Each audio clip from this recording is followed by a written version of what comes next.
दाजु मलाई पनि लैजाऊ न मोटरको धुलो ओराउँदै यति मात्रै जानेछु क्या र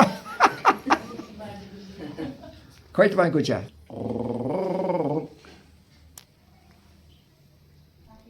यो मेरो अमल हो धुम्रपान मदपान निषेध निषेध र 84 वर्ष पूजा गरेपछि शाकाहारी नै छु ब्रिटिसका नेपाली नागरिक लेफ्टिनेन्ट कर्नेल जेपी क्रस दोस्रो विश्वयुद्ध नेपाली समाज र गोर्खा सैनिकका अनुभव इतिहासबारे कुरा गर्ने एक साक्षी हुन्। सधैँ जस्तो बिहानै पछि 11 किमी हिँड्छु र अझै पनि उपन्यास किताब लेख्दैछु ब्रिगेड अफ गोर्खाको इतिहासमा विशिष्ट पहिचान बनाउन सफल जेपी क्रस हाल आफ्नो धर्मपुत्रको परिवारसहित पोखरा रामबजारमा बस्दै आएका छन्।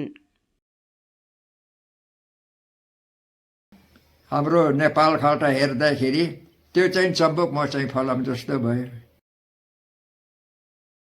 1970 को दशकमा पहिलो पटक नेपाल टेक्दा यो देश उनको यात्राको गन्तव्य मात्र बनेन जीवनको ठेगाना पनि बन्यो। उनको प्रेमले सिमाना नाग्यो।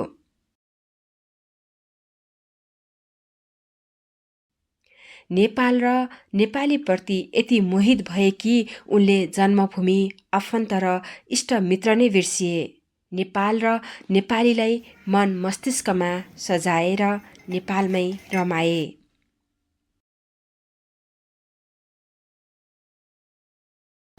बराबर